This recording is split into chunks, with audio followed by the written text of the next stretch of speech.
have notoriously withered in winter weather. Bucks head coach Bruce Arians actually said he doesn't consider it cold unless it's in single digits.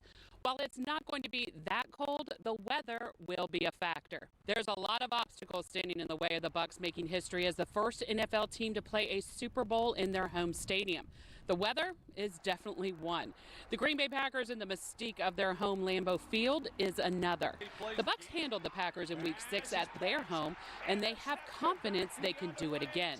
Each postseason win has bolstered that confidence and gotten them closer to the biggest NFL stage. It means a lot. I mean, that's what we play for. You know, I know we're professionals and we get paid, but the money can only go so far.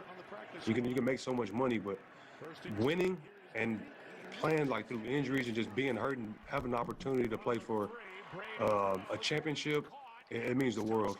4 quarters. The Tampa Bay Bucks are 4 quarters away from the Super Bowl. And don't think the other Bay Area professional teams haven't noticed.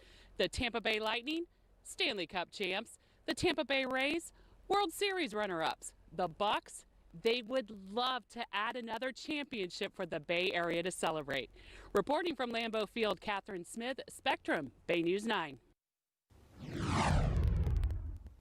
Let's get to the latest on coronavirus in Florida. The Department of Health reported more than 12,000 new cases as of last night and another 156 COVID-19 related deaths.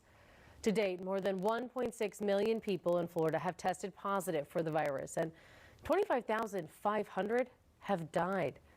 More than 6,700 people are hospitalized currently.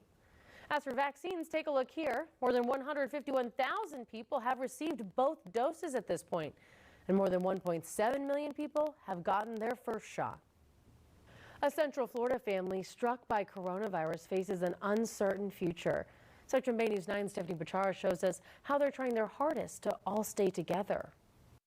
Susan and Dennis Braley love children so much they have fostered about 300 of them. They did unselfishly and unconditionally.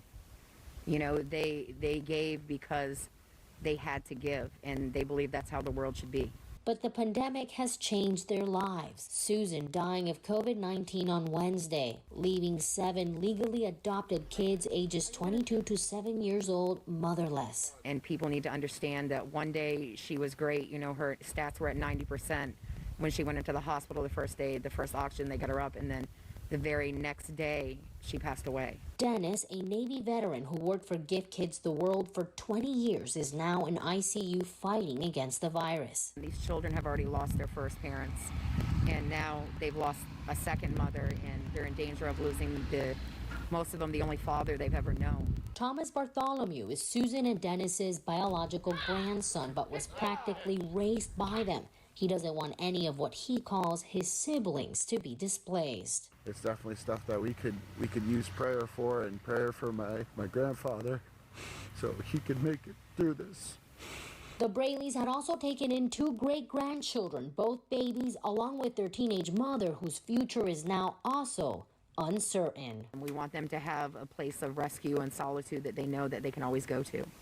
We want to continue to provide that stable, secure home environment that my parents fought for 20 years to provide for so many children. In Poinciana, Stephanie Bechara. Such a tough situation for that family. To help them out with any resources, please check out our website at baynews9.com. 1,000 Citrus County seniors now have their first dose of the coronavirus vaccine. The health department hosted its 3rd drive-through clinic Saturday morning on a first-come, first-served basis. Many lined up as early as 6 a.m. to ensure they got in line, and many say it paid off. That added layer of protection is something they say they're truly thankful for. But my 28-year-old son lives with me, and so I want to get some protection because he's out and about, and so I figured I'd better get here early and try. We've been waiting for a year to get the vaccine developed, so yeah, we all have to have patience.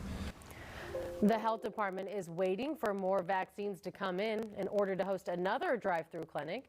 The state is working on a more effective online appointment system too, and Citrus County will be one of the first counties to implement it. When it does become available, we will bring it to you on air, online, and of course on our new Spectrum News app. The U.S. Food and Drug Administration approved an extra dose from vials of COVID-19 vaccines. It started with Pfizer's vial containing 5 doses, but some pharmacists said they could get 6 doses with certain syringes. Because of this, the FDA approved an updated label which allows low dead volume syringes to be used to extract 6 doses. If standard syringe and needles are used, though, a 6th dose may not be available from a single vial.